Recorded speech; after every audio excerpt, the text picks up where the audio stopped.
Welcome back to the studio apartment, Laura's Design Studio. I have done a 420 video for the last, I don't even know how many years. And I thought, well, I should do one. I still got time. So I mixed up 6 ounces of the Craftor Deep Pour, 2-to-1, and I'm going to put some of the Resin Rockers,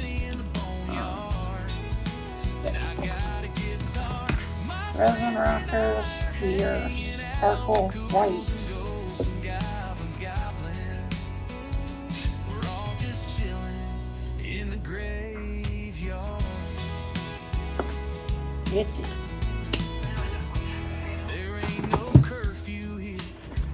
And I'm going to do a blue, but a very light blue, hopefully. Just one little drop.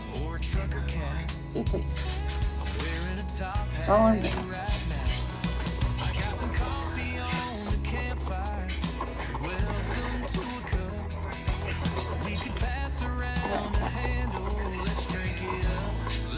Very light blue. Okay, I am going to pour this.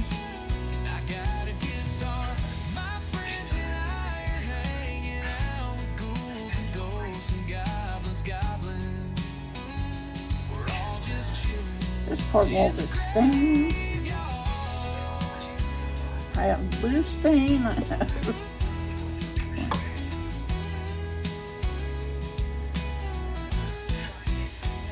I'm just putting enough to cover this.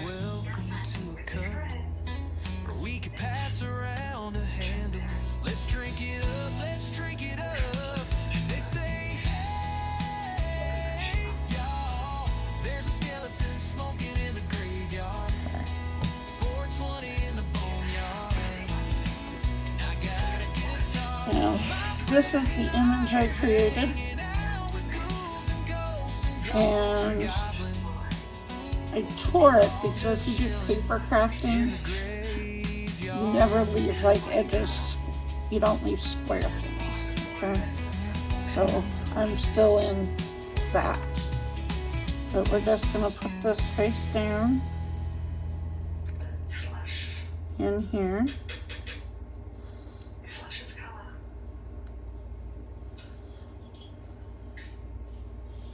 Either just centered as you can and just push it down into the resin.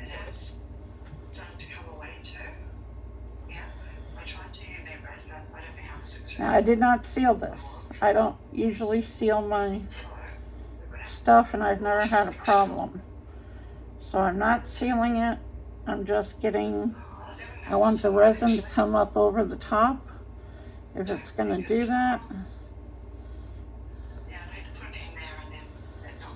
This is an image that I printed with, if you guys have ever done Bing, they have an image creator. And that's what I used. It's how I design Gothic scrapbook paper stuff. But I just want this fully submerged.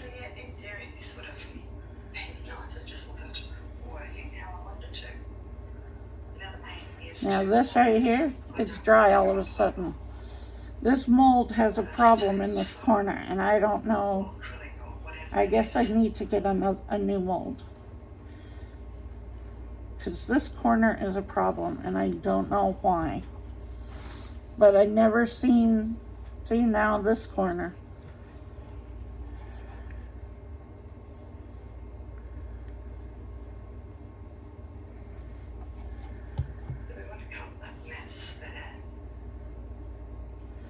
I think the mold is not, it's not square. I don't believe it. It's not level.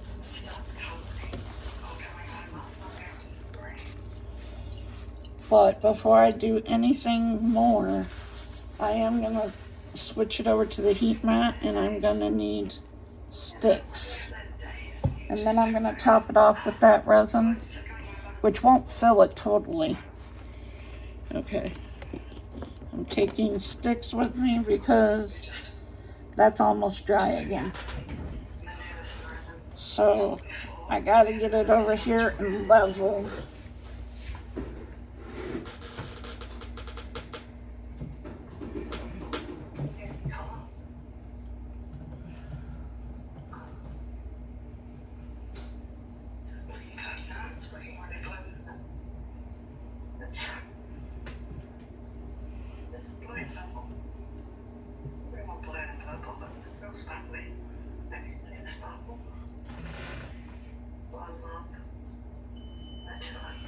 That's the heat mat coming on.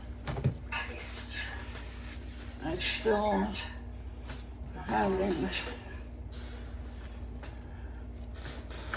trying to get it level here because this whole table, when I move, my son is going to be leveling everything. He doesn't know that yet, but he will. Because this is a problem. Here, you know what? I'm going to try and move it up and see.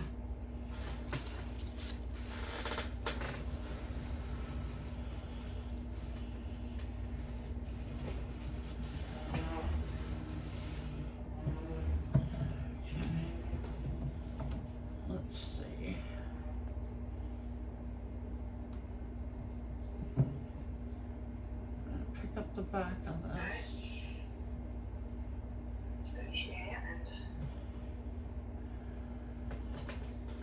I wish you could see what I was doing, but you guys, I showed you, if you go back to the video, I think before this one, not the spike videos, but the other ones, I know what it is, the night pour. If you go back to the night pour, I show my heat mat, because I don't use a traditional resin heat mat. I use a food mat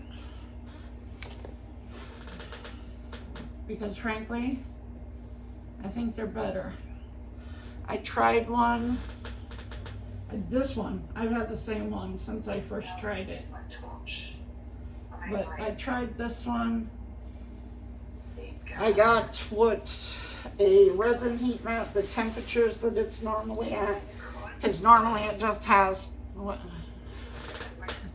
low, medium, and high. That's what mine had. And now I'm pouring the rest of this resin into this mold. And I'm seeing where my problems are right now. I think that looks pretty level, but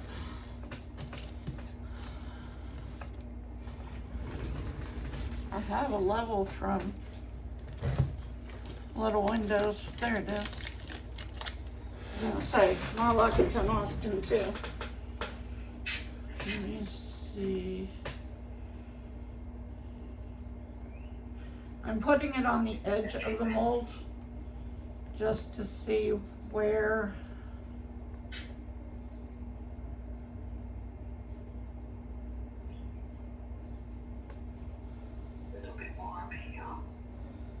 okay.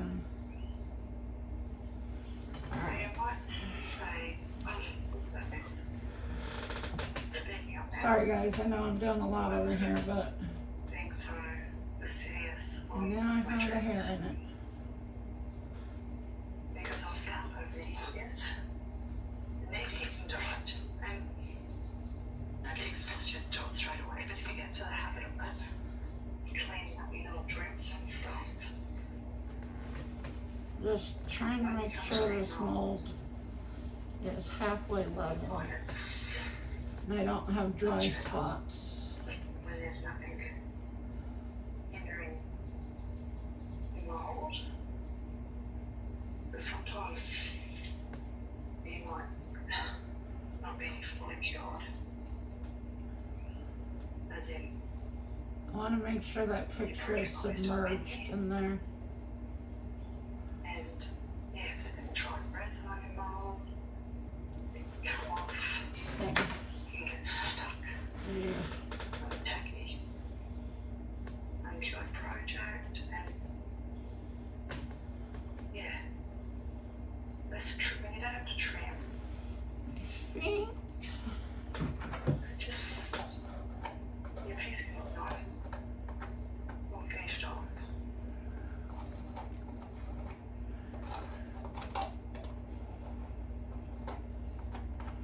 so. This probably won't go up tomorrow. I'll be a day late, but hey, I made my contribution to 420. So I know from Margaret about the thing. I am openly a medical marijuana advocate user. I was, because of my lupus and what it's done to my spinal column and all of that, I was on a ton of opioids. I was maxed out. I was in Oklahoma. They passed medical marijuana, and immediately both my doctors, my pain management doctor and my autoimmune doctor, advised that I get off the opioids and try it. I was dead set against it. I had never smoked it in my whole life. And they kept talking to me, and they're like, you know, if you don't like it, you know, tell us, and if it's not helping, we'll just go back to the opioids, but at least give it a try. So I did. I downloaded this app that's called Potbot, and what it is if your state is legal and it has dispensaries, I encourage you guys to download Potbot because it opens your eyes, and that's Potbot. And the reason I say that is I put in my issues, my lupus, my arthritis, chronic pain, spinal, all of that, and it came back and told me, I'm peeling stuff out of this cup. It came back and told me that exactly what type, because this isn't stuff that you buy, you know, from your local corner drug dealer. That's just not, you know, that's very misleading, and I agree it's misleading because that's how I thought of it too. But it told me exactly what strains I should use and what type. So there's a sativa, an indica, and a hybrid. Those are the basics. And it came back that I should do indica, and it gave me the types, the strains that I should use. So I took that and I went into the dispensary and I got exactly what it said. And I'm now a very avid I think that it should be legal completely in every state, because it does help. It's better than being on opioids, you know. I don't smoke. I vape. My doctors would rather have me smoking flower, but that's like, to me, that's too much work. I don't want to do that work. So they were like, okay, whatever works for you, you know. So I've been doing the vape, and I don't do it during the day. I make sure that I can get through the day, and you know, if I have to go pick up the granddaughters or something, I'm certainly not, you know, going to be smoking anything when I have them. And so, you know, I wait till late at night after I know everything is done, and I'm not going to get called for any, you know, emergency pickup from school or something. That's when I smoke, and it relaxes me enough. You know, those of you who have been around me in Discords and everything, you know I don't hardly sleep. I sleep an average of 2 hours a night. But if I didn't have that at night to relax, I wouldn't sleep that long. And I do take sleeping pills still. But they, you know, there are some of those nights when my lupus is really bad that nothing's going to work, you know. Opioids wouldn't touch it. And, you know, you just deal with it. But I am glad that my doctors kind of forced the issue, because I do have, you know, severe neuropathy, and, you know, I'm now using a walker because, you know, I fall and break things, break ankles, stuff like that. So it's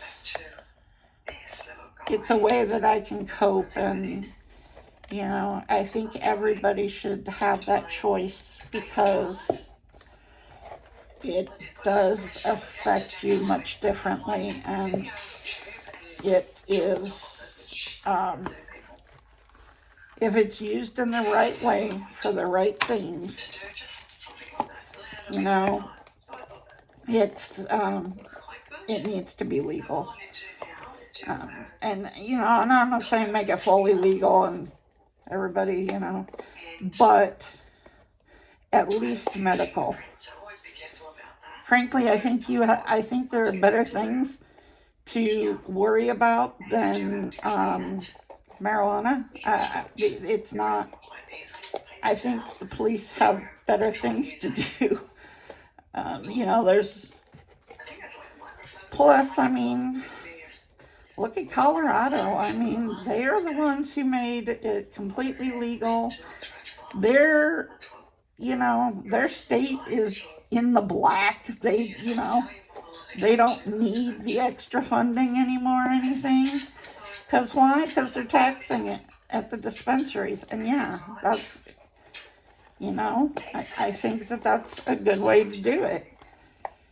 You know, make sure your school systems are covered, make sure your health care is covered, make sure, you know, that these are things that the state can just pay for. And, you know, they're not in the red with the federal government. So, I mean, that's my view on it.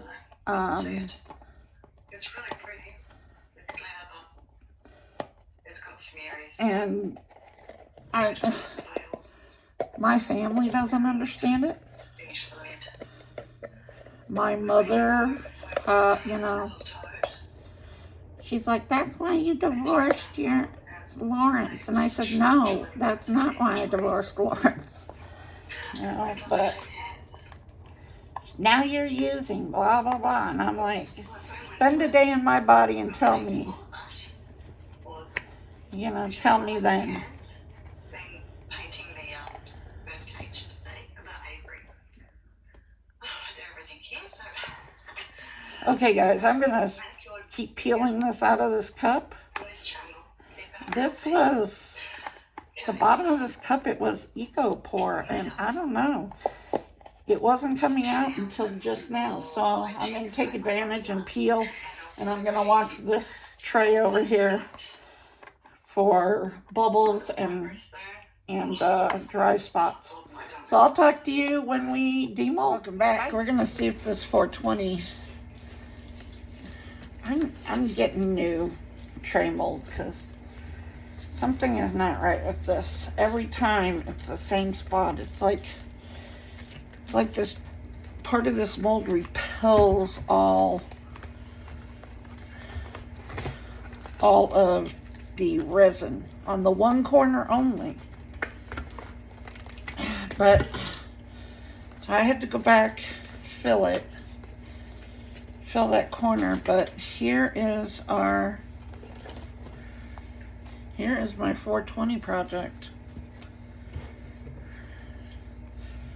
I had my deburring tool, which I think is in Austin. There's that. That is my 420 pour. And I will talk to you guys in the next one.